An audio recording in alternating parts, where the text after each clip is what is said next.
Welcome to the, I believe, first ever Best of Quo Vadis pitching competition. Hello, my name is Vlad Miku, and I'll be your host for tonight. I'm accompanied by an amazing jury on my right, on your left, consisting of Noah Falstein, Chief Game Designer at Google, Don Daglow, game design legend. I'm reading what's on the paper here.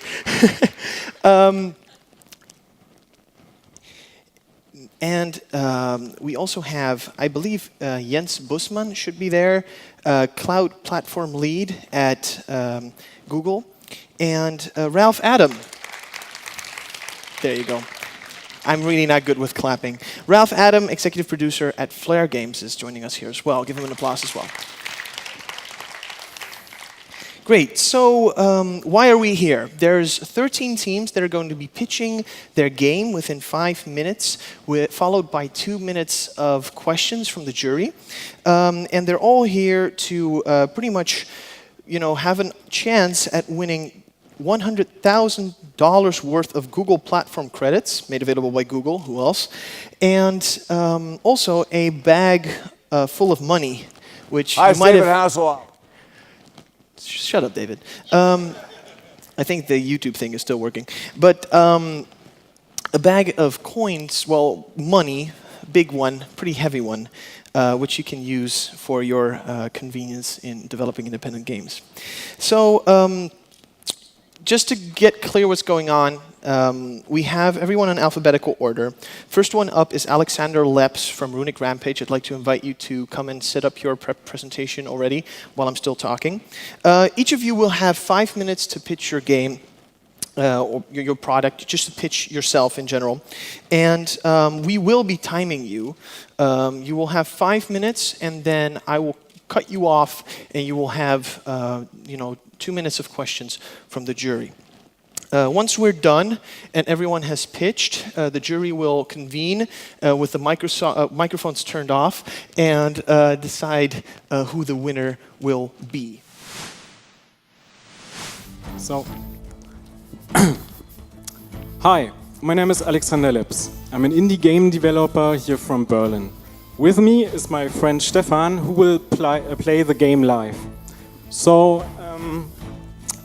I'm pretty excited to open this show and to present you my game. Runic Rampage is an action RPG for mobile and for consoles too. So what's the story? You play Grimbard and you are on your quest to reunite the magical rune of power. So let's start. I wanted to feel the game like beat 'em up, but have the look of hack and slash. So as you can see here, certain combos get introduced throughout the game, and you can use them to beat the crap out of these trolls, for example. So the levels are all procedurally generated, and they are kept in a relatively linear fashion to keep the flow up, but there's also enough space left to explore, so you can find hidden features like this shrine, which gives you a temporary buff. So I'm not so much worried about Stefan here playing the game because he's a very experienced player, but you should always keep an eye on the health bar, because in later levels the difficulty gets pretty hard. So a usual round of play is about 5 minutes long, and the main goal of each level is to find the chest and to defeat its keeper. So let's see if he... Oh, that was him already? So yeah, he gets rewarded with a chest pick now. Okay, so what will we choose? You will find that these rune fragments are actually part of the magical rune of power. So if you choose to pick these, you unlock new levels and get further in the story. So let's do this. You can, with skill points, you can unlock and improve your abilities. So it's always a good idea to choose them as well. And if you decide to collect these set items, you can unlock new armor sets you can equip later on. So let's pick them also. So now I think it's good time to look at the shop. So in the gear panel you can see you have certain upgrades to buy. And I think we just unlocked a new set. Let's take a look at the sets panel. Yeah, we did. So equip it. And back in the gear panel, you see that the upgrades have changed depending on your current equipped set. So we have some money to spend, on some upgrades. Okay.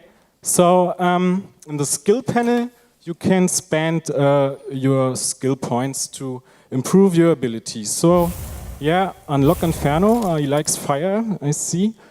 Okay, back in action. So the story is divided in 4 chapters, and after the end of each chapter you have to encounter a pretty bad boss. But if you manage to defeat him, you can unlock more parts of the story and proceed in the game. So your journey will lead you in the deepest forest, the deepest caves and the highest mountains. So let's start this wood level real quick, and you see your appearance has changed depending on your upgrades you're wearing. And you see great use of that firewall. Okay, so I've worked the last 3 years on this project, and I did most of the stuff alone. So I did the 3D models, the animations, the user interface, and most of the coding as well. And I did this because I believe it's a very great game, an awesome game, a lot of people will enjoy, and that's why I think my game should win this challenge. So, thank you, and thanks to Stefan for playing the game. Great. So now we have 2 minutes for questions, and I'd like to invite the next team to start setting up. Thank you. Gentlemen. Questions? So, with the procedural... Yes, there we go. Is this live? Yes. With the procedural dungeons you have, what is it that's going to add to the game? Is it, what was the benefit you were thinking of when you chose to have the procedural environment? It was to actually... the first choice was to actually have a high replay value, but there are also some other benefits like a really small package size of the game. It's for mobile, it's just 90 megabyte. And of course, I don't have to handcraft so many levels. I am just mostly myself, and I can't handle to buy epic worlds, so I generate them. Yeah. Okay. If you were to describe one thing about it that you think is very unusual or unique in terms of gameplay or story, what do you think that would be? It's a thing. It's a deep story-driven game, which with the combination of kind of elements of hack and slash and beat 'em ups. So you see these combos. It's kind of unusual in the genre, so you have to fight with skill. You can't just smash a button, then you will get in serious trouble. So, yeah, I think that's what I wanted to achieve. A game where you have actually to play, with mind and not just smashing buttons. Yeah. With especially what you just described with the buttons, how do you imagine the control on mobile? Yeah, they are on screen, and most of my playtesters have said it plays actually pretty well. So you have a button layout, just 2 buttons, So a dash. Virtual stick and buttons. Yeah, virtual stick. Yeah, 2 buttons. Yeah. And you can actually cast these magical effects through the combos. So there's no extra magic button you have to press. So 2 buttons and a controller. Yeah. Okay, thank you. Sounds very good to me.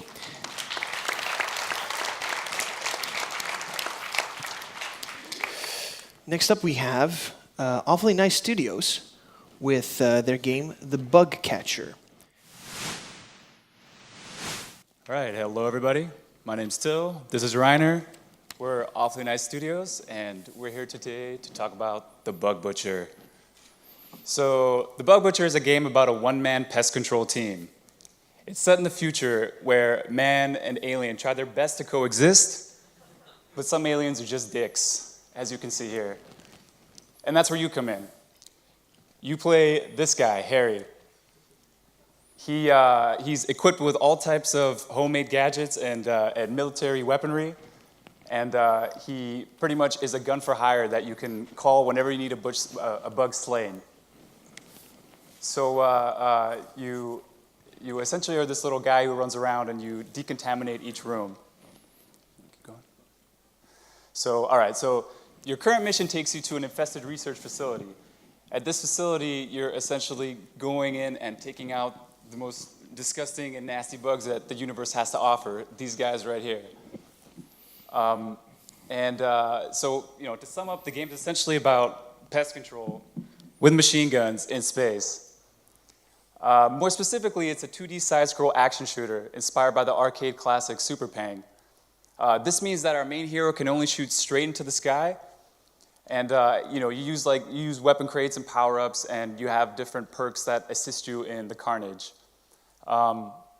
So in good old-fashioned arcade tradition, in our game, the only true value that you have is by how much you beat your best friend's scores. So yeah, let's go check out the game. So I don't have to talk about it the whole time. You guys can see it. All right, so when we first load in the game, the most important thing is checking what difficulty setting.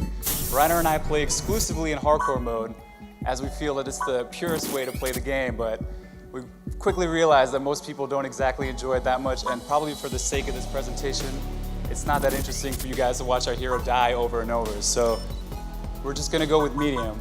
And we're gonna jump into a later level as we don't have that much time either, just to kind of showcase a little bit more than the early tutorials.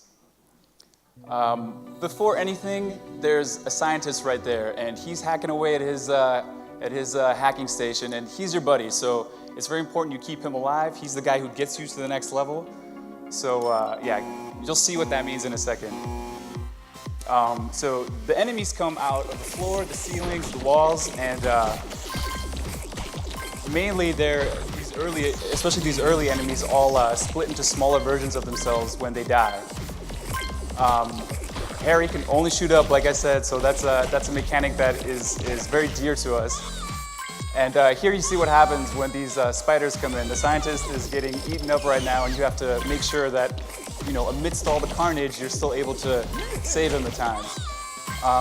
For the sake of the presentation, we're gonna let him die right now because we need to move on to another level as we do not have a lot of time. So you don't want that to happen.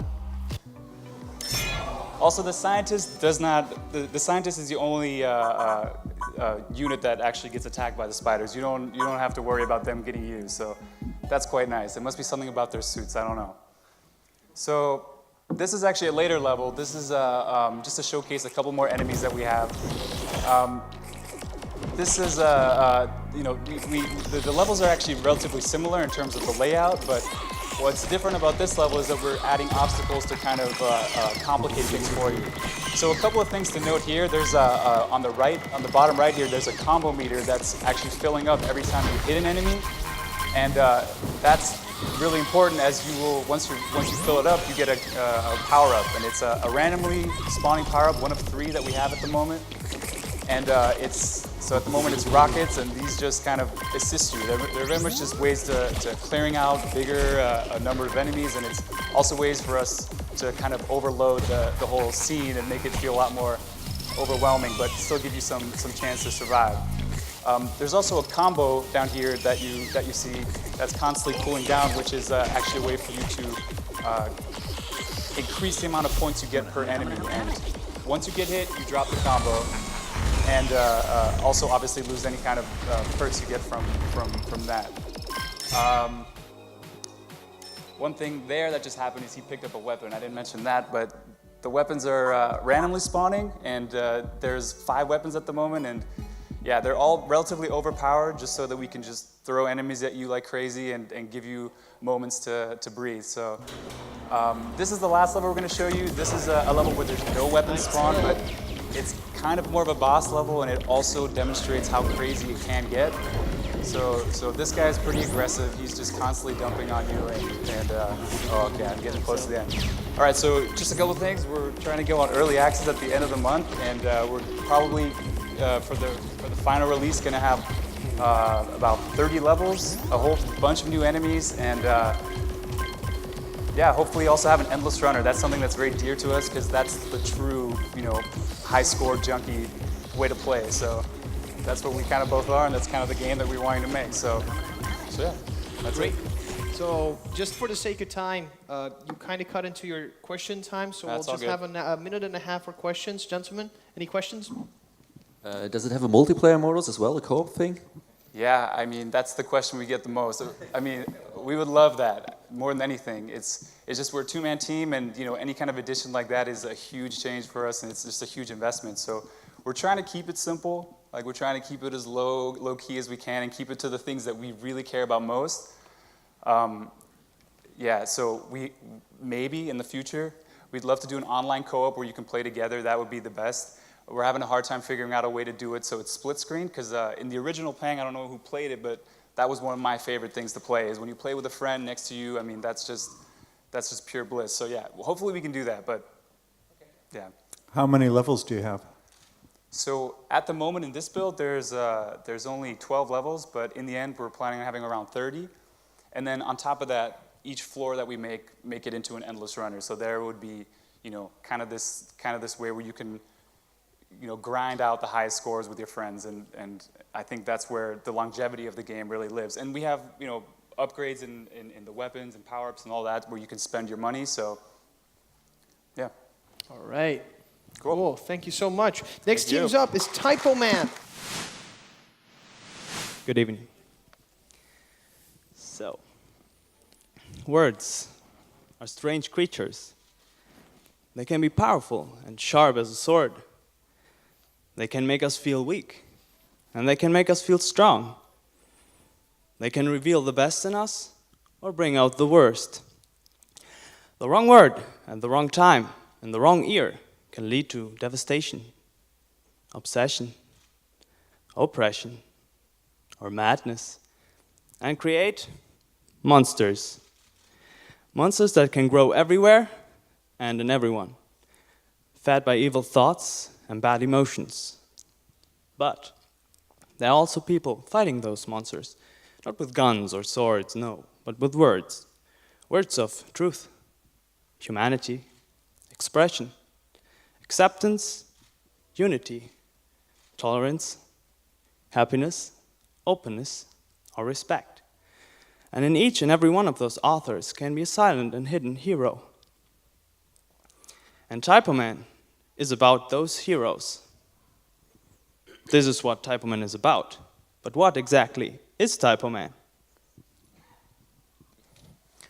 Typo Man is a 2-dimensional puzzle platformer distinguished by a unique game world. The letters you can find in Typo Man are simultaneously graphical flourishes, living objects, visual tools, gameplay elements, and storytelling devices.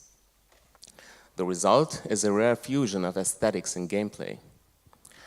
Letters create words, and words carry meaning, and meaning carries power. And with that power, you can alter the world in Typo Man. It's a wordplay, literally. Our hero possesses the power of altering this world by creating, changing, or destroying words, the wordcraft. Letters are scattered around everywhere in Typo Man. You can use them and see the effect in Typo Man. Build the word down, for example, and lower a gate which was blocking your way. Or in this example, a pit full of water that's stopping you from advancing. The hero is made of ink, thus cannot swim through the water. So what's the solution here? What happens if we add the letter D to the word drain? by swinging like Tarzan. It drains the pit. So you change the word and therefore change the world. But not every word in Typo Man is as helpful or friendly as you have seen. For example, this part, it becomes a trap. So what to do here? Move the letter S to the trap and strap the trap.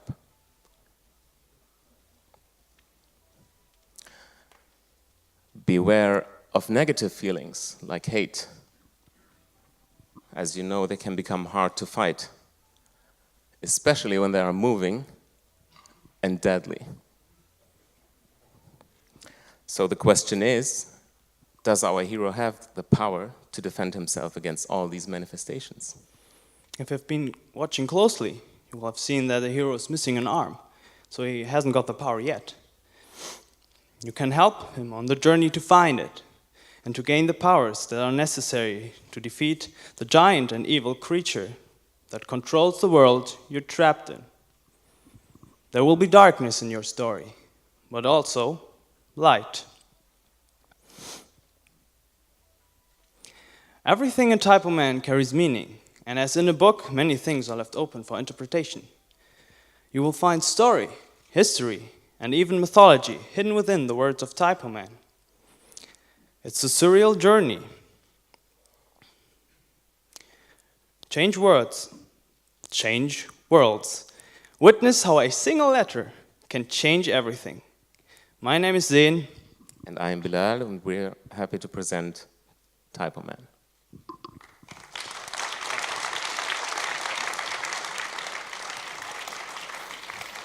Eyes open. Gentlemen, questions for these gentlemen? What is the arc of the game? So obviously some clever gameplay. How do you increase the challenge over time as you go for the ultimate goal? It starts with simple words and small words and with simple elements. And we have 4 chapters that tell the story. And in each growing chapter, there's one key element that comes additionally. Like in the 3rd chapter, you have the ability to change the world into its opposite meaning, for example. And the words and the meaning grows, and you have keep on thinking around the corner, and also the monsters and the traps are getting deadlier to the end. What is the platform for that? Is that PC or? Console. We're planning on starting with Wii U. And were you perhaps inspired by Today I Die? Have you ever seen that game? It's a little indie game by Daniel Ben I've seen Murgy. it. Okay, yeah. It's a great game. Yeah, but I've seen it after we had the. Oh no, the idea your for game is Typo Man quite would different. say It just it felt that mix of gameplay and words reminded me of that. No, the idea for Typo Man started 3 years ago, and there was a lot of concept time until we came up with that what you have seen right now. Okay. Any plans on mobile, or you just stay console? I can tell yet. We're currently focusing on this Wii U version and not thinking about any other platform right now. Excellent. Thank you. Thank you. Thank you, guys. So next up, we have Brazen Beasts with their game Ink. Gentlemen, the floor is yours.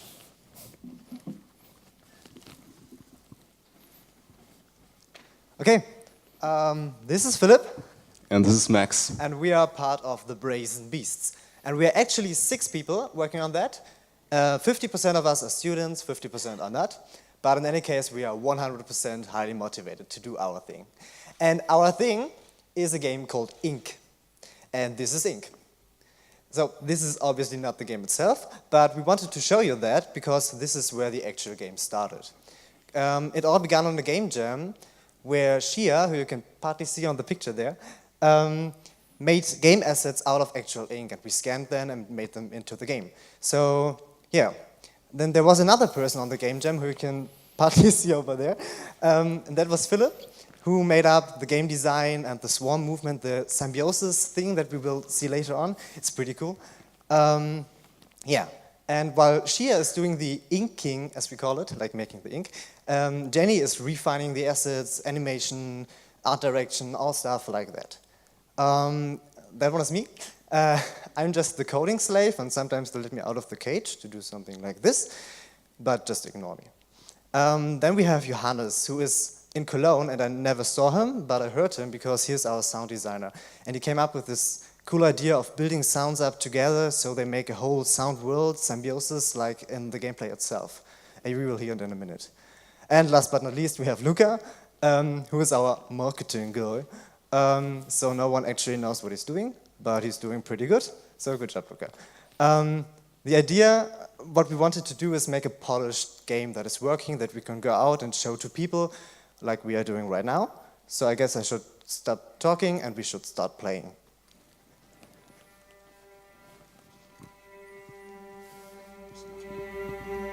Okay, so Max will play the game and I will tell you a bit about it.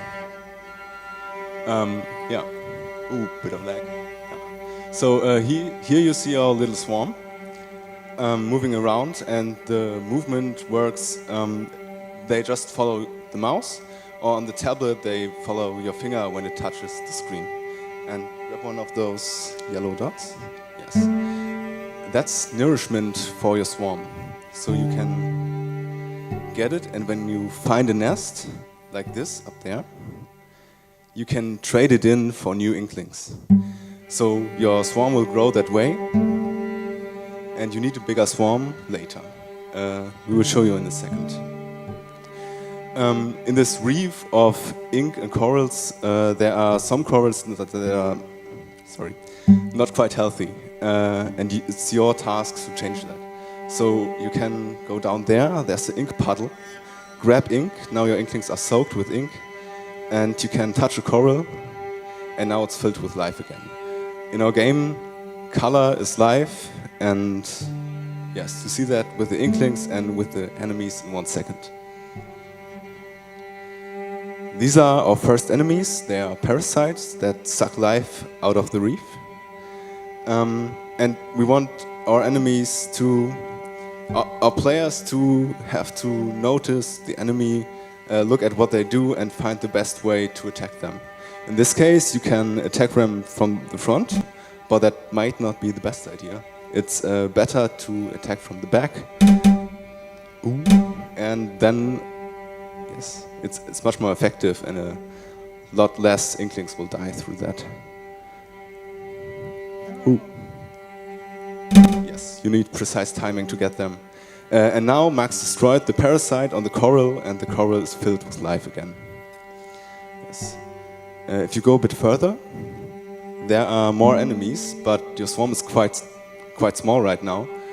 So it's recommended, it's a better choice to first activate this nest, so your swarm is bigger again and you are a better fit for the enemies.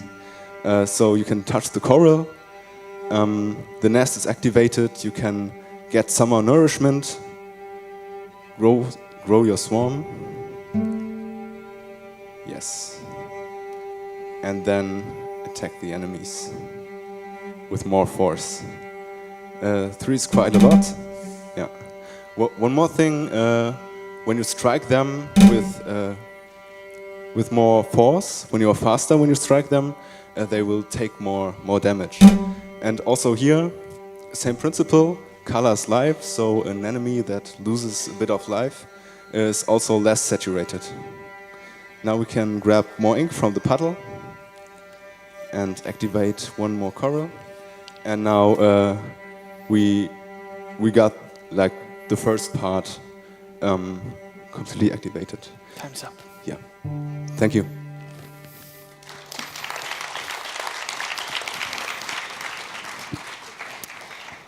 My favorite part of being at game conferences is to be able to put awesome stuff on huge screens. And this is definitely a nice way of doing that too. Great painting and visuals there, guys. Thank you. Questions from the jury. How does the game develop? Do you have levels, or does the world grow bigger, or what's?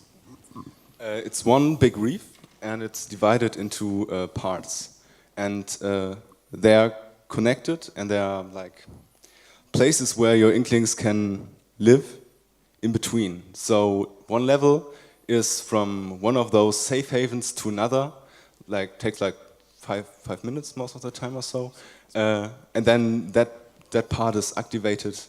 The game saves, and you can go into the next level. And the platform is mobile games, right? We're just presenting with the mouse, or do you also play it for PC as well? Or? It's both. The original prototype was made on desktop, and we also really like that version. But obviously, it's also very cool on mobile and tablets, because you just touch it with your finger, move around, and the swarm follows your movement, and that feels very good. There's actually a quite different thing on the touch, because they gather around your finger like fishes in an aquarium. So there are slightly differences on the versions. Yeah. How would the background audio change over time as you play? Yeah. We have this background sound while you're on the journey between the safe havens. And then we add all kinds of sounds, feedback sounds, like when you collect nourishments, there's an extra sound. When you free corals, there will be extra sound. When you hit an enemy, there is extra sound. And when one level is done, and there's like peace for a moment, there's really a composed soundtrack for a couple of seconds, so you can chill and then start into the next level. Excellent. Thanks. Guys, Thank you very much. Thank you very much.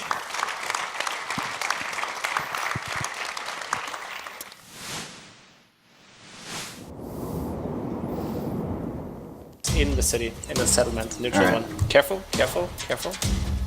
How many are we? 4? Is there more? Okay, good. Good.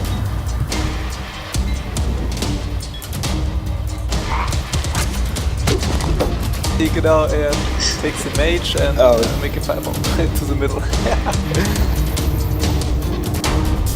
That's good. Then you are the 4th. But let's stay outside. Somehow I got knocked back, I don't know. Back into the thingy and heal up, heal up. Stack up on me, stack up on in the bush, stack up. Yes, you do. Where? Yeah, no, we're very dead. Hi, my name is Alex. My team and I have spent over 2 years on the development of Dastal. We have gone through dozens of prototypes and hundreds of alpha versions. Today I'm super excited and nervous to finally show you our game. Dastal is the world's first persistent world open battle arena. It's basically the left child of a sandbox MMORPG and a fast-paced arena PvP game. We are MMO veterans. We want to make our genre fun again for open PvP fans. No more grind, no more pay to win, no more tab targeting. We are creating a game designed to be compatible with the busy life of an adult gamer. To do this, we are creating a game that rests on 3 pillars: meaningful conflict, skill-based combat, and constantly changing worlds. What that means? Let me show you. Dastal tells the story of a once prosperous civilization turning into a dictatorship. You've been exiled to a harsh and dangerous valley, and in only a few weeks you have to grow strong enough to break free, or perish at the hands of your captors. Dastal is a game where your story counts, a game that once it's over will leave you with tons of stories to tell, like the time when you and your friend outplayed a group of 6 merciless bandits, or how your clan defended your city walls against an hours-long onslaught of hundreds of players. Or when you managed to infiltrate and rob the world's wealthiest merchant guild, all on your own. Whatever you do in Dastal, you'll contribute to something bigger. Raiding a resource spawn in enemy territory will strengthen your clan's economic position. Losing your settlement in a siege fight will be a major setback. Meaningful conflict means you fight on when faced with defeat, rather than just typing good game and rejoining the matchmaking queue. Because PvP gets really interesting when you have something significant to lose. Your inventory, your equipment, your clan's whole settlement. Full loot in Siege Warfare sounds harsh at first, but we have designed the game so that you will always be able to play and participate even when you have lost something. All gear in the game is crafted by players and you will be able to replace it quickly. And new players are of course especially protected from losing their equipment. Skill-based combat means that we want your actions to be the deciding factor in combat, not the gear you bring or your character's level. 3 things will make this possible. First, natural direct controls. You control your character's movement with the keyboard and aim your abilities with the mouse. And every single ability is a skill shot. No attack is guaranteed to hit an enemy. Second, friendly fire. Every single ability in the game will affect both allies and enemies, so be careful where you cast that fireball. Hit a straight target and you might blow up your own party. The third is vision, warfare, and scouting. Stealth matters in a game with limited line of sight, so be careful where you go and keep an eye open. Every patch of tall grass could hide an ambush. Every footstep you leave behind might lead an enemy to track you down. Remember when you first started playing MMOs? When you knew nothing about the meta game, when you could still explore every detail of the game world? When you knew you had so much to learn and so did everyone else? We want to bring back that feeling every month. Dusthal has been designed to support hundreds of worlds at the same time, and each of these worlds is unique in both geography and rule set. When you first start in a new world, you will know nothing about it. Each world is semi-randomly generated, and you'll have to explore. Learn about its dangers and find out where to find resources and settle down. But we're not stopping with geography. We also allow a diverse set of game rules. A game world without mages where archery is king, you can have that. A permadeath game world set in a continuous sandstorm, all possible. Figure out your favorite rule set and enjoy the end of one-size-fits-all game design. So I started designing this tile 6 years ago. Over the last 2 years, 15 people have worked on the game and this is starting to show. We have a rock-solid game server that supports hundreds of players, the game world and characters look awesome, and most importantly, the PvP is a lot of fun. But we're far from finished, and in the end, we are making an MMORPG. And for that we need more characters for you to play, tons of interesting combat abilities and meaningful equipment choices, and exciting game worlds that can house dozens of player settlements in unique locations. Creating all this requires our artists to sit down, put on their headphones, and focus on creating the assets we need. So, all the proceeds from this Kickstarter campaign go directly to their pockets. And you're not alone in funding this game. With your Kickstarter contribution, you prove to our existing investors that Dusthal is both an awesome game and a viable business venture. They will match your funds, allowing us to have the full budget needed to make this game. So, from one PvP fan to another, please back this Kickstarter campaign and help us make the game we all want to play. A game full of meaningful conflict, skill-based combat, and constantly changing worlds. Thank you.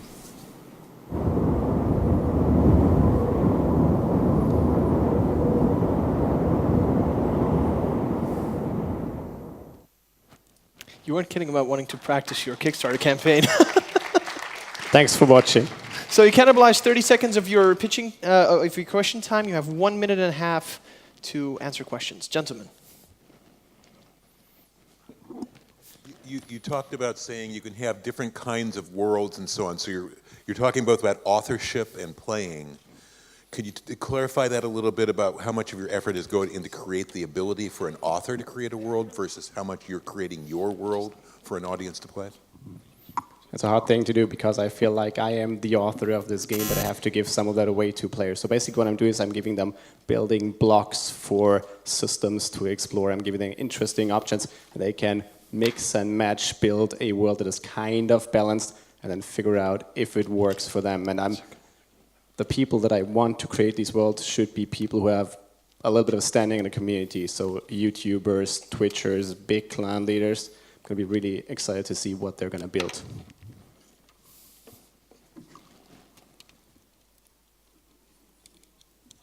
The Kickstarter, is that ongoing right now? The Kickstarter campaign has been in the works for 3 weeks. You see this at Kickstarter pre-visualization version 0.9 or something. So none of this is obviously final. It will launch on May 12th. Yeah, that's an announcement. Kickstarter, May 12th. If you want. Thank you.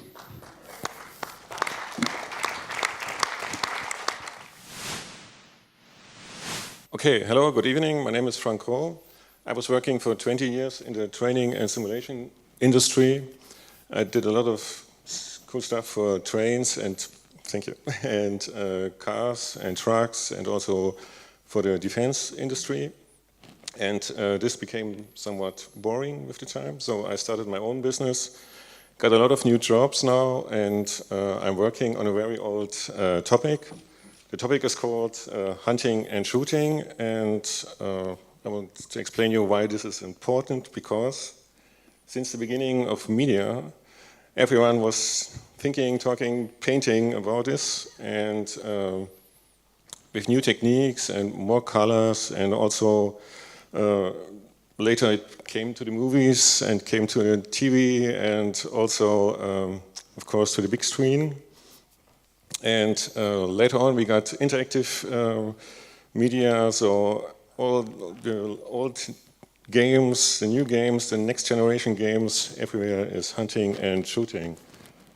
And also for the hardcore gamers and for the casual gamers, still hunting and shooting is very much of an interest. And now we have 2015, we have new devices. Thank you. And we still want something on hunting and shooting. So my game is called Troopers VR. Join up now. It's a mobile game. It's available for download on the App Store, and it's running on a device like this. It's an VR1 from Zeiss, but it's also available for Google Cardboard devices. And it has simple mechanics, and it's about hunting and shooting. Please enjoy some seconds of the gameplay. No sound? Is there audio? Yes. Did you put the volume up? There we go. Pew pew.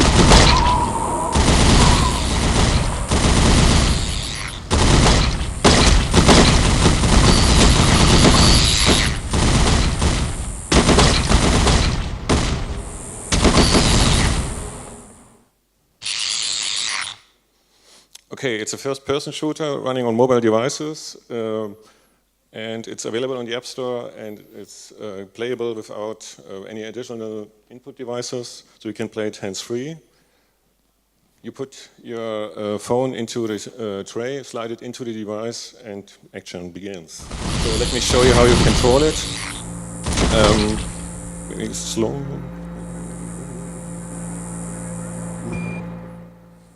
So you control the game with a virtual cursor. You point it on the, for instance, in the main menu, you can switch to the side-by-side mode and select a new level. And as soon there's a line of sight with the enemies, the shooting starts automatically.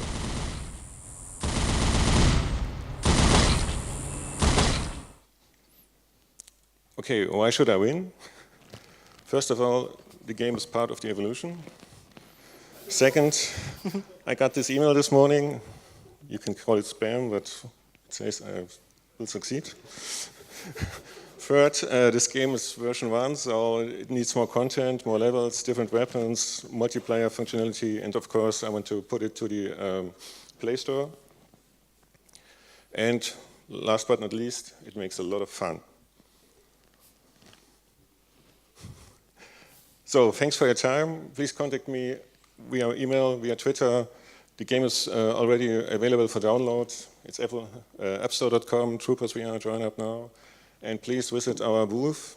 It's in the Café Moscow. The room is called Minsk. Thank you.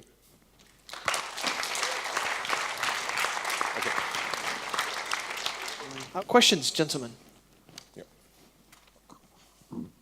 Well, I have to ask, are you aware that I was the project leader and programmer behind that Coronis Rift shot you put in there? Yes. Okay, well done. And where was my game? Sorry. I had only 5 minutes, so I had to...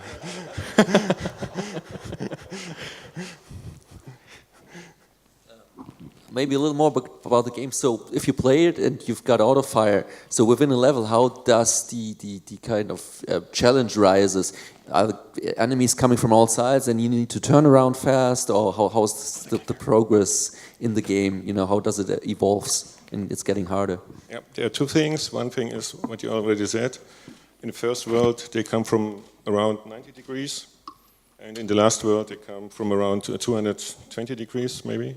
And in the last world, there are also more enemies available at the time. Okay, well, thank you so much.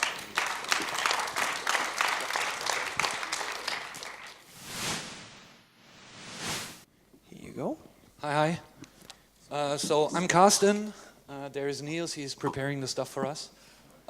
Today is a pretty special day for us because it's the first time that we show our game that we have been working on for over 4 years now to the public. If you're interested, we also have it at the indie booth over at Cafe Moscow. So it's a lot of work in that title, so take your time, go over there, maybe play it. Basically, 4 years ago, we had the idea that playing tower defense games is a lot of fun, but that it was growing very, very boring because all the tower defense kind of utilized the same mechanics. So we had the idea on, first of all, creating a very, very beautiful tower defense because usually Niels and I, we do the beautiful shit. And then we had the idea to exchange towers with heroes that you can develop. And after we've done that, we thought, what are heroes if they don't tell you a story? So we made another story around it. What we will do is we will present you a short introduction so you get it, and then we jump into the meta game and then to the game itself. Vampire hunter Jonathan Sanders betrayed humanity to become immortal and is now known as Count Necrosis. To restore his family's honor, his son, Jack, chased the Count to this island for one final fight.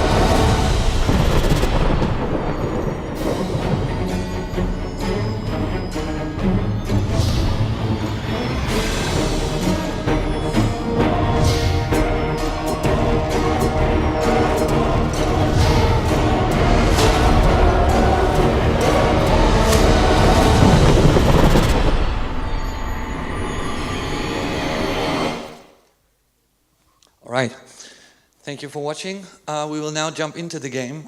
What you see here is what took us by far the most time because all the buildings have 5 levels. They host a meta game. Here you see the selection of the characters. Buildings can be upgraded to unlock new skills. Every character has a certain setup of skills, is specialized. So the main hero is what everybody else from tower defense knows is the kind of the main archer tower. Then we have a support tower, which is an old guy. I think Niels will show this next. That is kind of your frost freezing tower. Then we have a splash tower. It's a little girl throwing exploding pumpkins. And we have 2 other characters, but out of time reasons, we just skip it here. We're jumping to another thing where we kind of kept the lore and the story of all that. So you can get an impression on pretty much everything that is in the game. You can see the characters, you can see, maybe you can show some artworks just by going through that. So there you can read kind of, you can read yourself into the world. Where's the timer? Oh, 1 minute 30. Okay, we need to jump into the game now.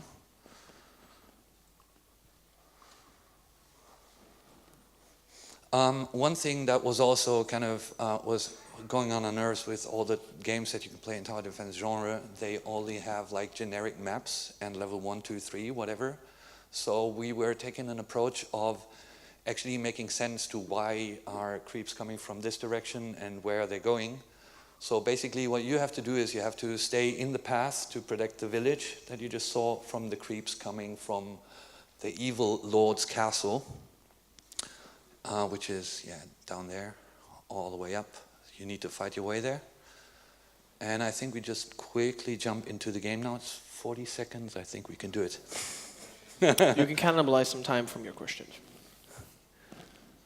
Yeah, whatever. Easy, Niels.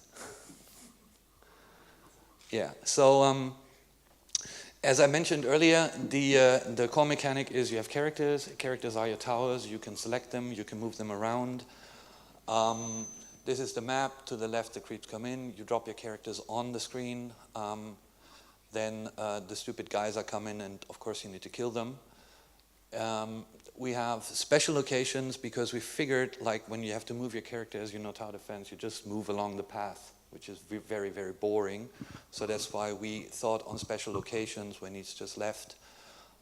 Maybe throw some bombs on them. And yeah, so another mechanic that we invented is the little houses down to the left. If you protect them, you rescue the villagers and can then release the villagers in terms of an angry mob, which is our approach on the nuke. So these guys kind of clean out everything. Summary of the game, we have it currently running. We believe it's pretty much done. It's running on iOS, it's running on Android, it's running on PC, and I'm done. Thank you for watching. Thank you. You have exactly 1 minute for questions. Gentlemen. How was the party last night? No, just kidding. Does it have a multiplayer mode? Yeah, it has a multiplayer mode, which time is too short. It has a synchronous multiplayer that actually utilizes the tower defense mechanic in terms of a Tetris mechanic. So as soon as you kill your wave, the wave for the other player starts. That's kind of swamping your opponent. All maps are mirrored, so actually when you move, you see what the opponent does and you can cross-intersect their stuff. And this may be my problem, but I was unclear on how the meta level in the village relates then to the tower defense area. Could you sum that up? Yeah. All the characters' skill trees are passives. So the more you play, the heroes gain experience. One very simple example is that the main character has a skill that adds an additional projectile. So the further I upgrade them, the more powerful they become. That is. Excellent. Time's up. Guys, where's Icebird Studios? I'd like you guys to come and set up.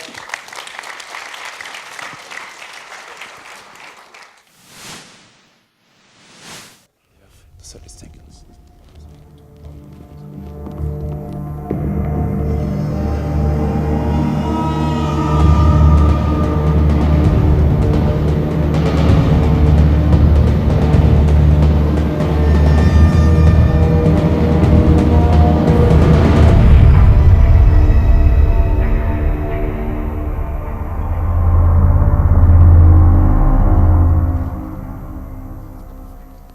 Welcome, ladies and gentlemen. My name is Johannes, and I'm the creative director of Icebird Studios.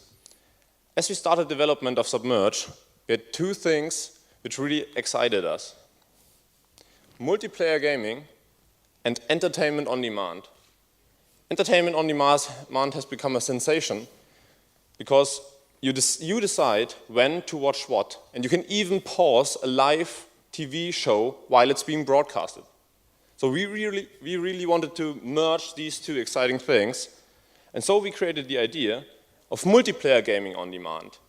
Play whenever and as long as you want. Now you think, I can do this already, but let's do an experiment. Please, everybody, picture your favorite multiplayer RTS or MOBA game and ask yourself the question, can you start whenever you want?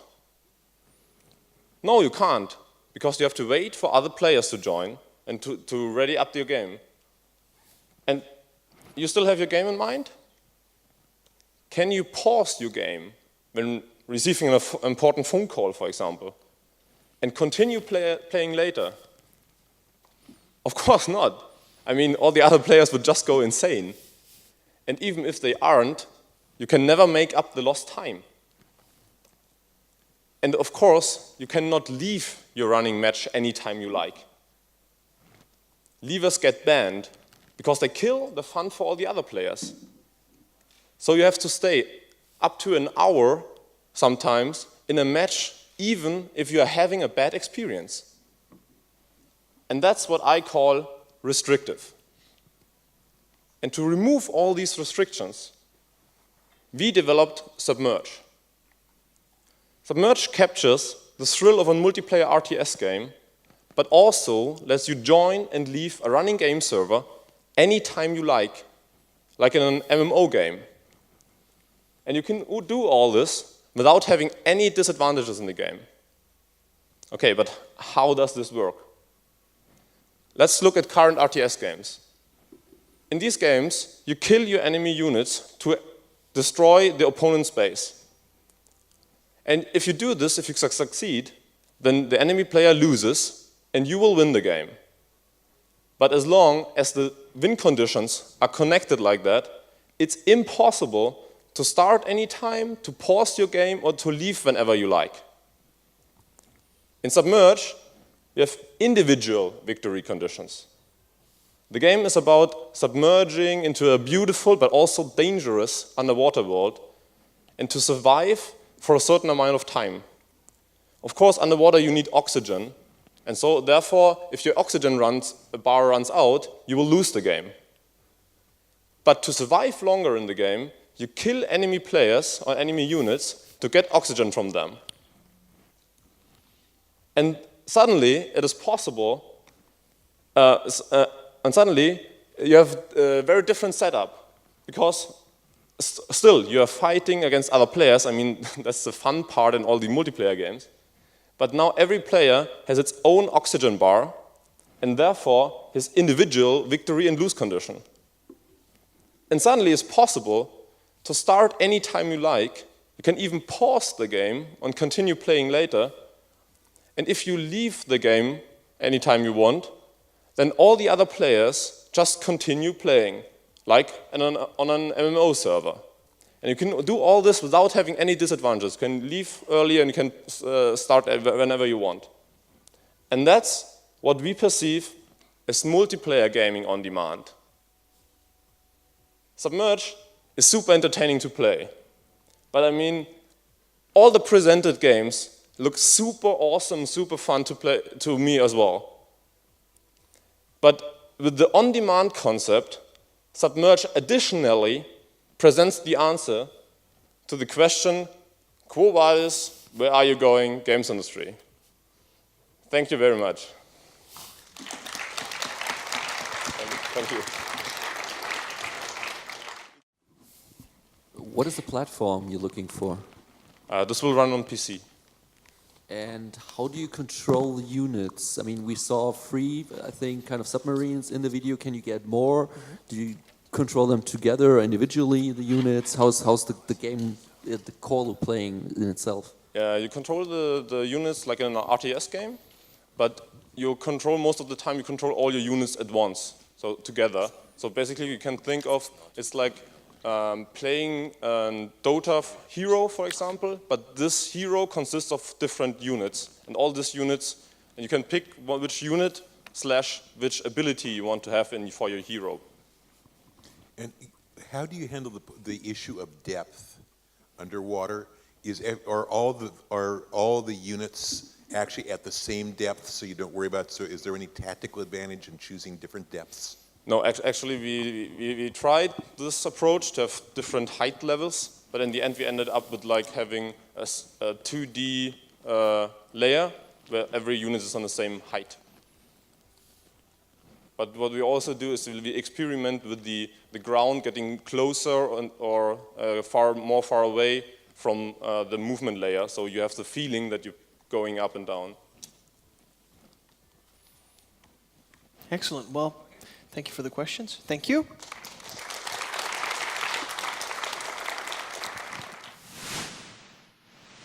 Hello, I'm Rio Gemili. Hello, and I'm Johannes Christmann. We are two game developers with a background in AAA. We worked on titles like Spec Ops: The Line and Dead Island 2.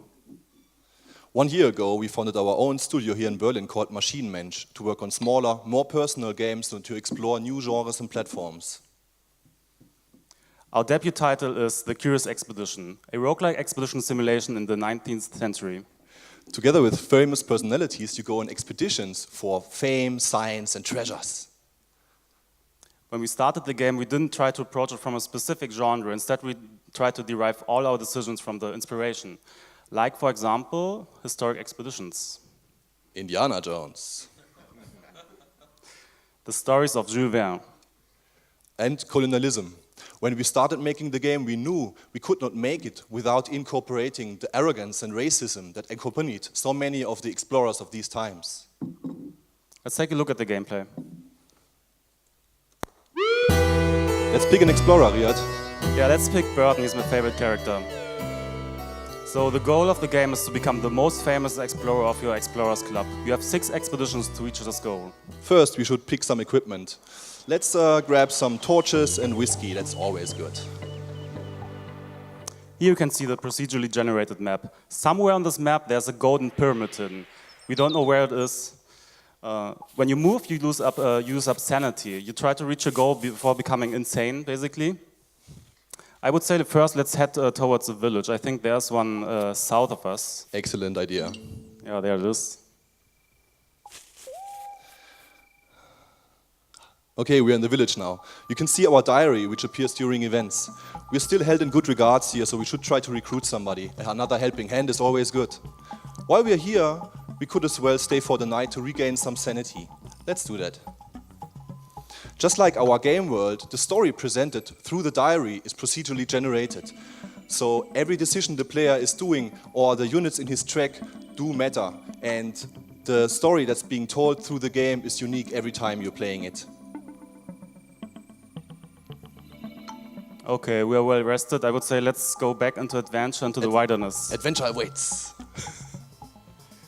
Oh no, we've been attacked by a tiger. You can see our tactical dice combat game. You combine different dice phases to trigger attacks. Yay, we found the treasure. Let's loot it. Whoops. Uh-oh. We may have caused some kind of curse that's destroying the landscape. The natives surely won't like this.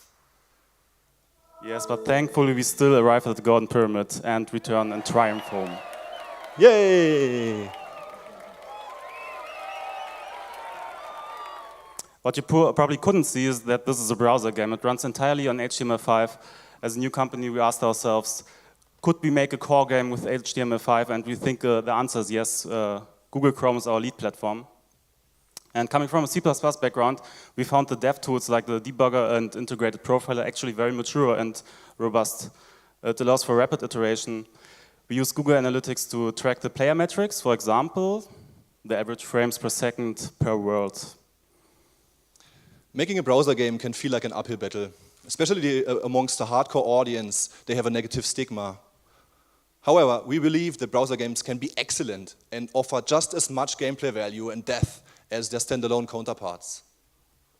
Here are some press quotes we have collected over the past.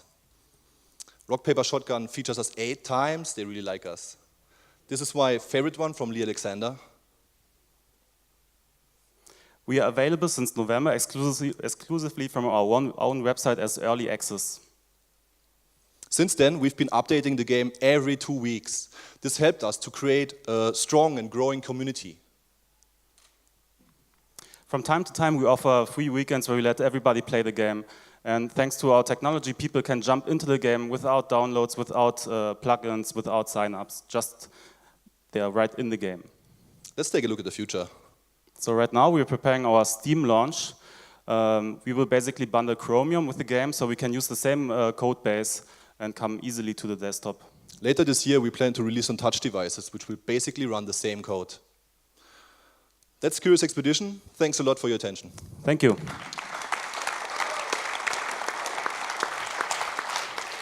I'm curious if the stories have consequences for the players. Is it color, just sort of background, or do you actually have to pay attention to what's happening in the storyline in order to succeed? There is no fixed storyline. There's no pre-written plot that you follow. We have different story fragments. Like the whole diary is generated dynamically. Like every sentence of it depends on like who is in your track, what has happened before, the actions you've done. So while you create, you get a new story every time, and that gives it a lot of replay value. And it has a big significance. Like if you leave somebody behind, then that person is missing, and you have to you get difficult questions, or like have to get a lot of dilemmas through this diary. So, what are the consequences if you are a rampaging Rudyard Kipling in this colonial world, what are the consequences of your decisions? Well, to tackle this, we have like one of the big resources is sanity that we touched on the gameplay. The other one is the local standing. So basically, whenever you're doing something which is disruptive to the lands, your local standing is lowered and lowered. And the indigenous people of the lands are much less likely to offer help to you. But you need their help to regain sanity, rest in their villages, recruit new people, trade with them, and they may even become hostile if you're going too much on a rampage. Maybe one last thing, which is less than a question, but maybe I was missing some, 2 games actually in your inspiration. Have you ever heard of Heart of Africa and 7 Cities of Gold? Yes. Yeah. They come usually up there. Yeah, right. Talk about. Great. Thank you so much. Thanks a lot.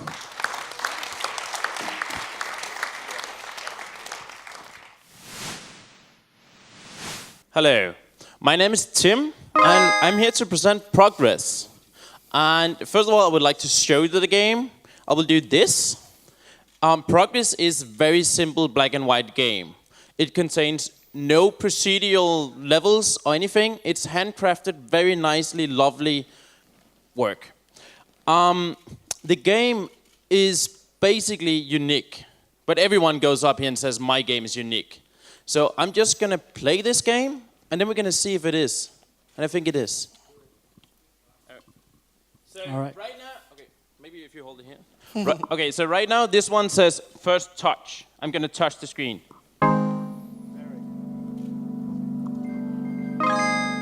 And I cleared the first level. Now it says 100 puzzling moments in the life of an iPhone, iPad in this case. And I'm just going to tab again to continue. And this is sort of the main narrative of the game. Yeah, maybe we can have you guys come up here. Yeah, come have a look. So now it says slide to unlock. We think we're back in the phone's universe here. Can we get the audio a bit higher? Now it says touch and hold. I obviously have to touch and hold.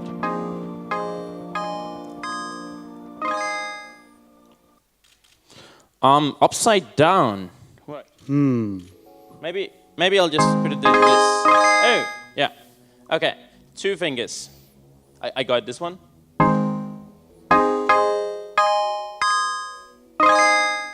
Right to left, obviously. Right to left on the screen. 10. No, not that. Maybe.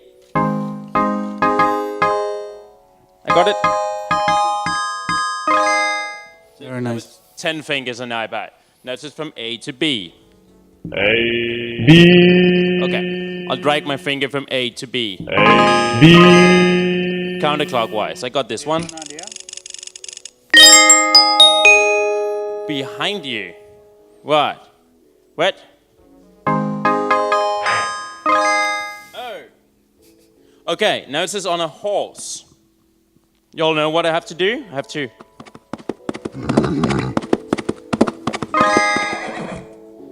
It says touch here. I have to touch the word here. Tilt. 11. Okay, I got this. Okay. Okay, learn to walk. Look, birds, it says.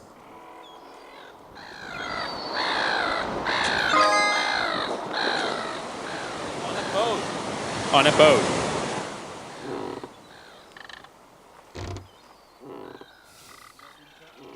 Now I think time is almost up. We'll just. Well, you have 2 minutes, man. Oh, don't worry. I'm gonna show a few more things. Find the spot. Okay. Find the spot. I found the spot. Now I have to run.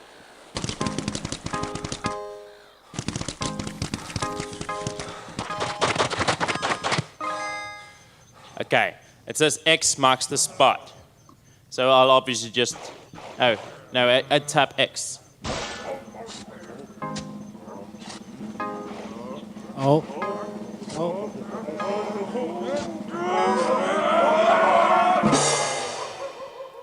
2A from B. Oh, B to A. 100.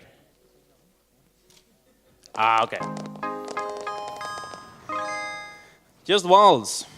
J, T, S, U, O, E. Okay, this pretty much continues. This was 25%. We have up to 100%. And this game is basically done. And it's coming out end of May. And it's pretty much going to be the only thing you remember from this show. Mainly because we couldn't connect to the projector and we made it work. Oh, it says look left. Look right. Cross the street.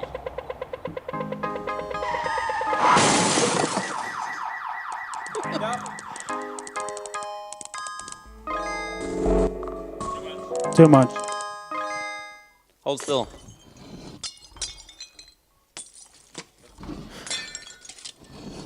All right, I think we're done. Amazing. Thank you. Amazing. When you see these guys come on stage, you always know there's something that is going to happen that's amazing. You have 2 minutes for questions. All right.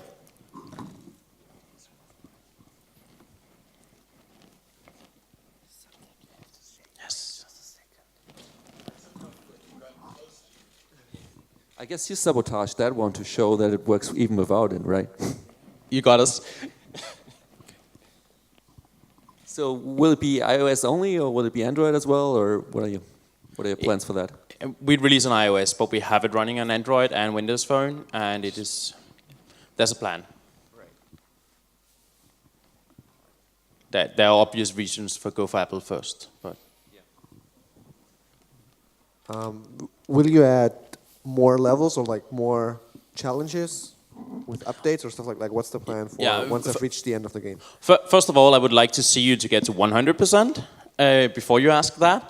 Next of all, of course, we have a couple of bundles coming out after the game with like super hardcore levels and like traveling levels where we use the GPS for different stuff.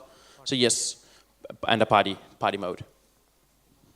You answered my question before I asked it.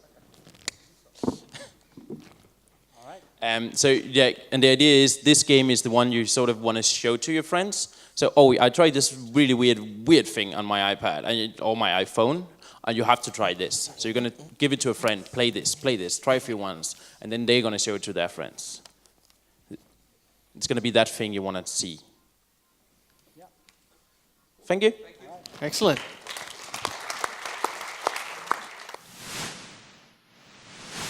Yeah, my name is Michael Müller. I'm game design student at Zurich University of the Arts, and yeah, I'd like to give you a quick look at my game Najr, or Najr.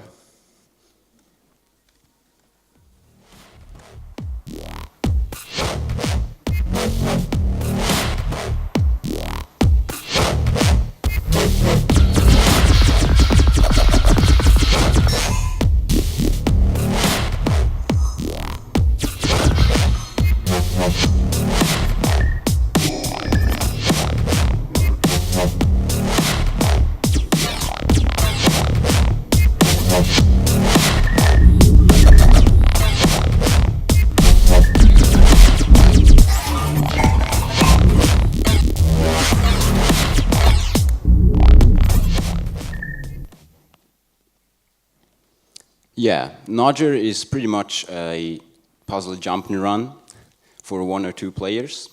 And starting with one character, it gets harder the more character you're in control of. Characters are the following. There's Newton with the ability to shrink. Then there's Amber who can float, much like the helicopter in this iCopter iOS classic. Then there's my personal favorite, Jill. She can shoot ropes and attach it to almost anywhere, even other characters, which is a lot of fun. And then swing. And Rambo, whose real name actually nobody knows, but he likes to call himself like that. And his ability is to shoot bullets which ricochet from walls, so he can even shoot around corners. Now, this is what I think makes the game exceptional. It's an in-game level editor optimized for mouse, keyboard, or controller support. And you can use all known features which you see in the original game, just like platforms, walls, gates, color bridges, and all that stuff. And they're even programmable to a certain limit, which offers a great variety of possibilities.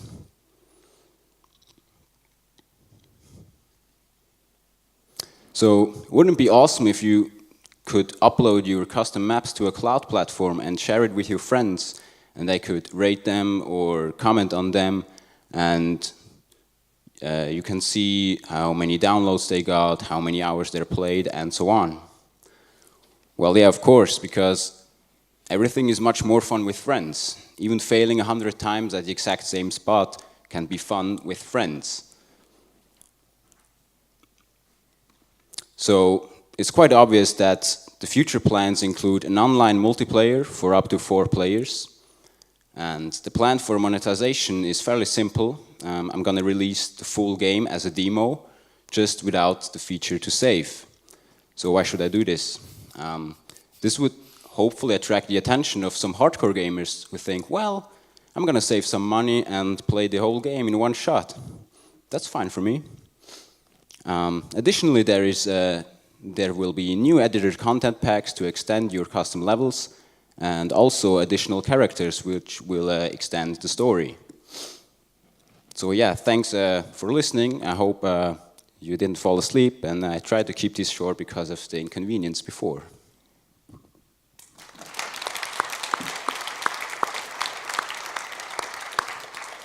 Thank you for that. Gentlemen, questions? Okay, so what are the platforms that you can play the game on? So the editor, I understand, probably is PC-based? Not only. The editor has also optimized controls for controller inputs. And there's a grid, actually, which helps to position the units. And a lot of little adjustments, like the cursor slowing down if you go over a platform and all that stuff.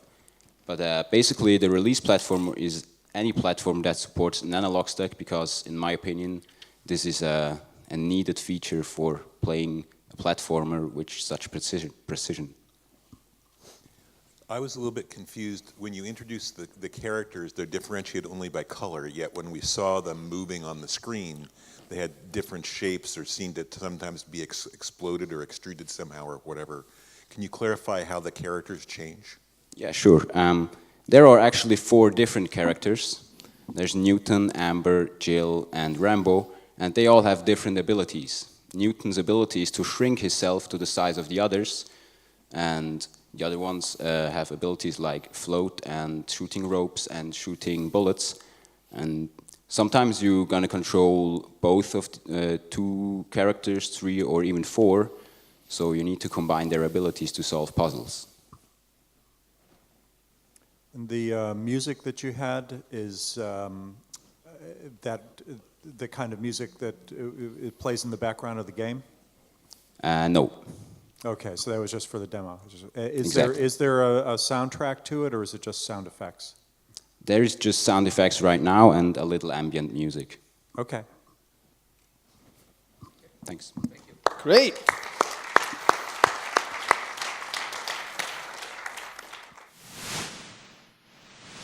So welcome everyone. I'm going to quickly introduce you to our game that we're currently developing. It's called Niche, a genetic survival game.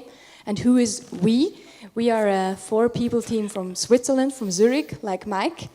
And we are really big game fans. And what is just as important, we are huge biology nerds. We love biology. We love biology so much that we created a platform that combines games and biology. We feature other indie devs that make games about that topic. We do reviews about them, and we really try to get this community running there.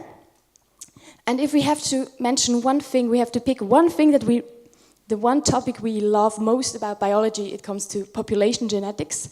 Maybe some of you have heard of that. It's the science how a species evolves and adapts to the surroundings that they live in, and we think that this specific topic has huge potential for game mechanics, so we began to dream.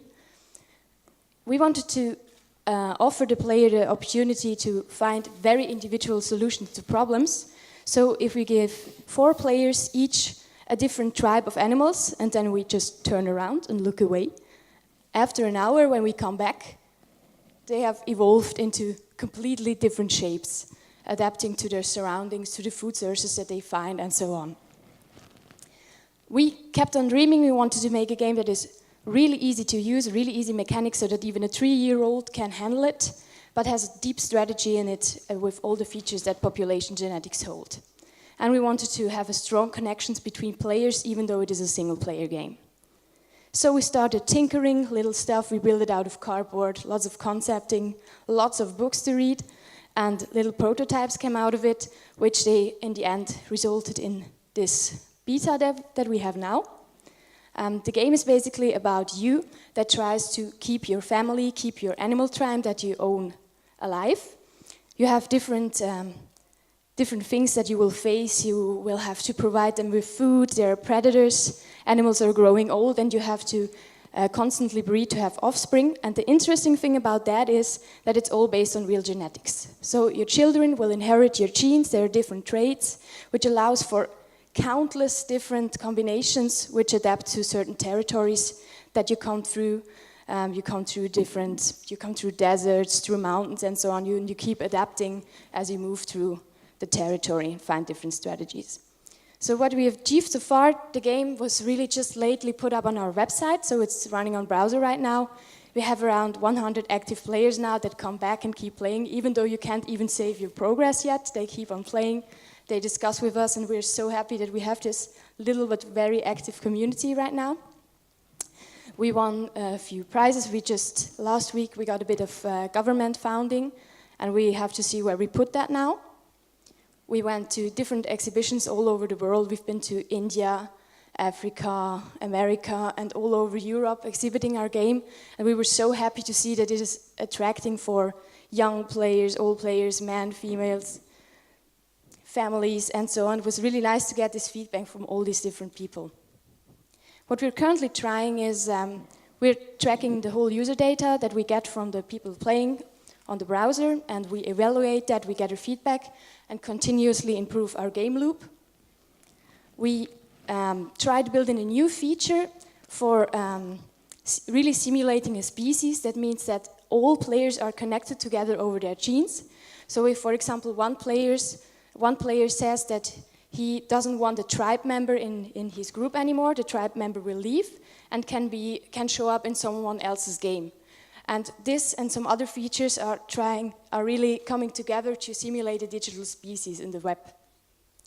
We're finding a monetizing strategy right now. We're constantly switching, have tried out 4 or so strategies in the last month, and we're still figuring out what works best for us currently. We have future plans for crowdfunding, really looking forward to that little experiment. And we plan a future release on mobile and desktop. Since the game has very easy controls, you can just use the left mouse button to navigate everything. It then can be put on any console without a problem, basically, in terms of controls. Yes, thank you very much. We would greatly appreciate your help with any of the plans that we have here. And thank you very much for listening.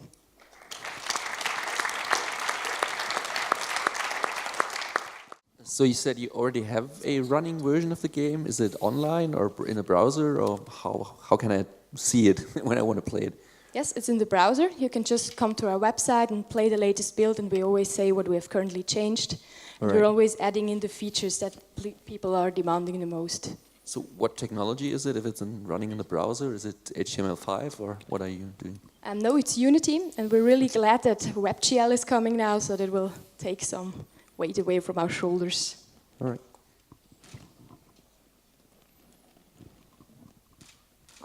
Is it, generally speaking, an endless game, or is there any end goal?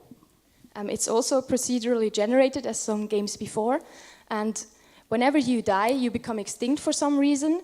You get the days that you survived as points, and with those points you can unlock new genes, which are then added to the world, and that adds new strategies. And the players are all connected together, and they collect points together. So if you become extinct, the days that you survived also go up to the community server. And then we put out challenges like, okay, this week you have to gather so and so many points, and then you unlock a new territory that all the players can then go into. Thank you.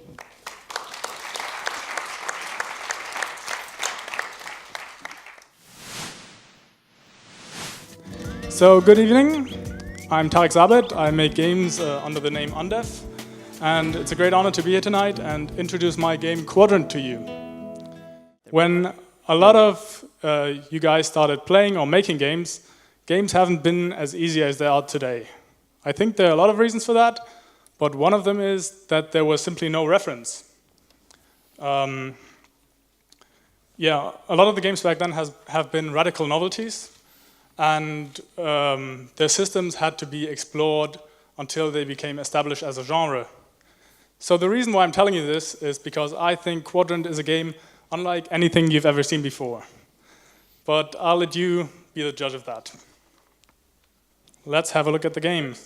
So there's a training, but I'm going to skip this. Let's head straight to the game.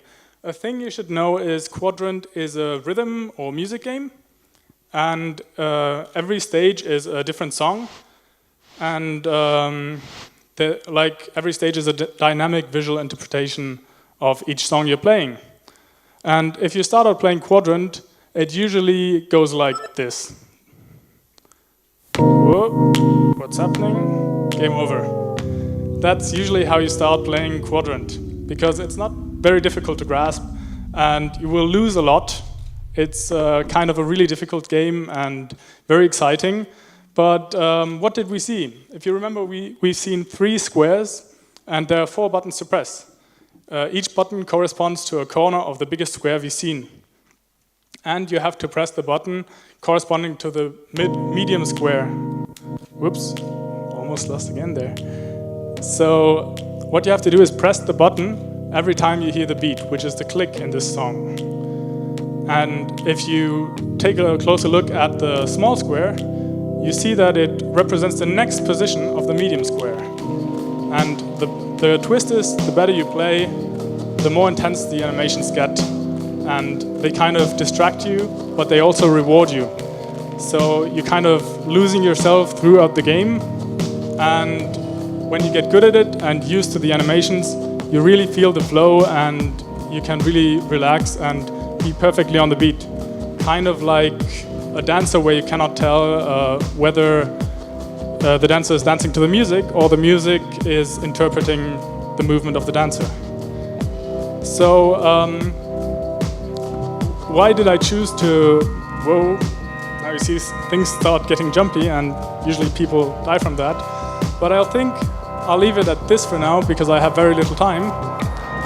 And yeah, the thing is, the difficulty is mainly controlled by animations that are surprising and distracting.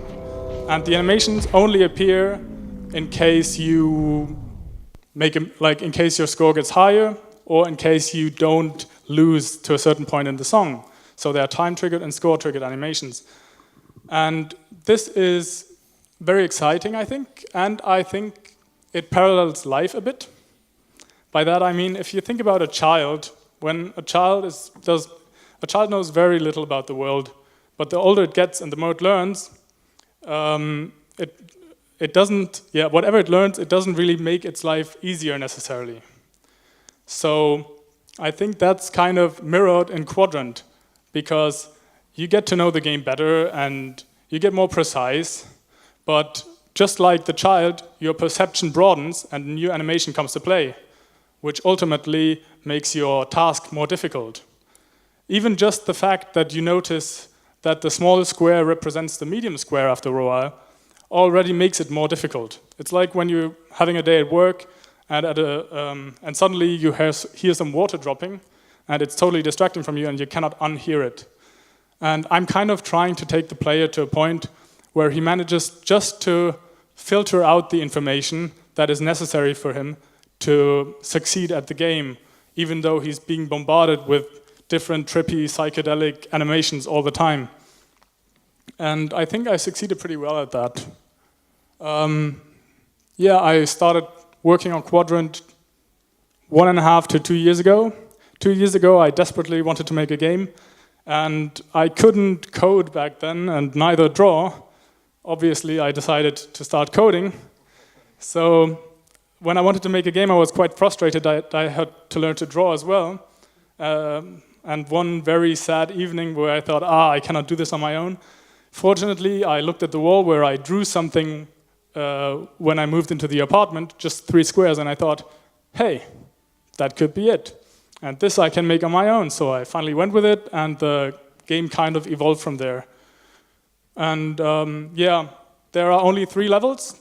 I actually worked on 6, but because of licensing problems, there are 3 levels that I could not use because either the artist didn't reply or the licensing fees were too high for me to afford. But I'm definitely planning on making more levels in the future.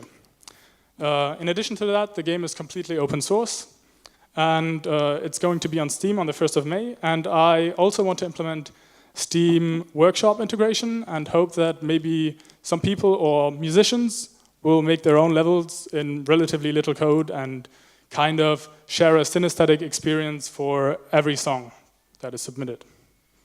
Thank you very much. You have 30 seconds, so I think one question. I'm sorry. No worries.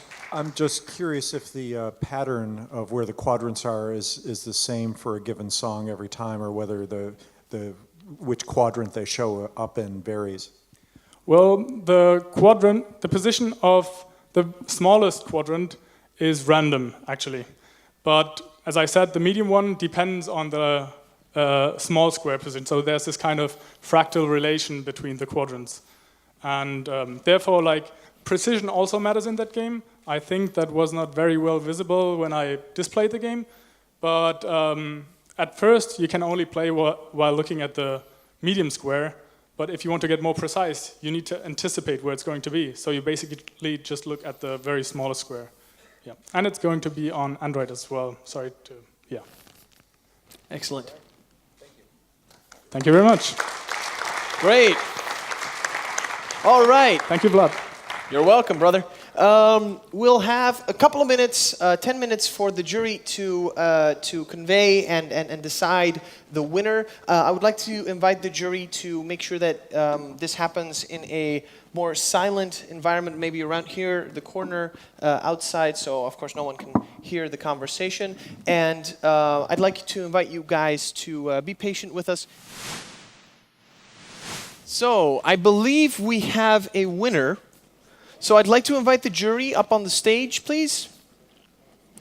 And as you all know, the winner will get $100,000 worth of cloud platform credits from Google and a big bag of money.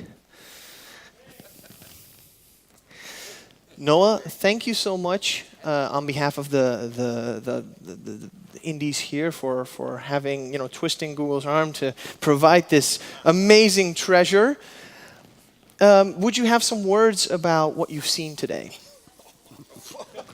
Wow. Yeah, it's quite the exercise. Good luck with that, winners. Good luck with that. Have fun. Yeah, that's a CrossFit workout for you right there. Oh, boy. Yeah, you could see he has some producer skills there. He knows when to lay that burden down. First of all, I think all of us were just amazingly impressed at the overall quality and how many of these games we would like to play. I found myself having that great feeling of my fingers twitching because I wanted to actually get in there and try a lot of these things and get a sense of it. And we not only came to a conclusion rather quickly, but the way that we ranked everything, we actually have a number 3, 2, and 1. And sadly, we don't have awards for number 3 and 2, but at least there is the honorable mention of being up there. And in a victory for the forces of goodness and not being swayed by all the insidious persuasion there. Those of you who tried to put some of my games in the list, it didn't quite work out. It's a nice try, very clever, but extra points for Coronis Rift there. I haven't seen that one show up in a while. But our number 3 is Bug Butcher. Very nice.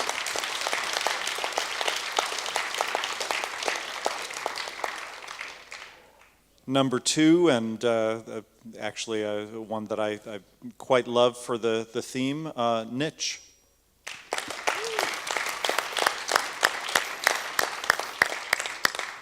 But our grand prize, and speaking for myself, I think largely because of some of the creativity and solid gameplay I saw, is Typo Man. Congratulations.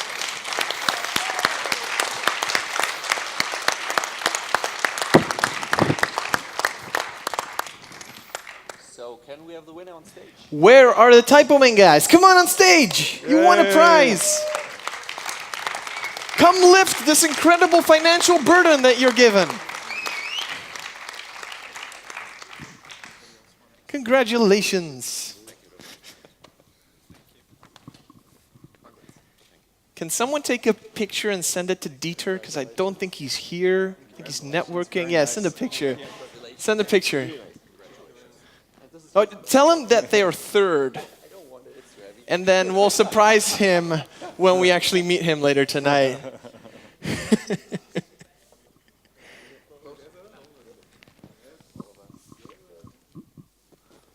Wait for me.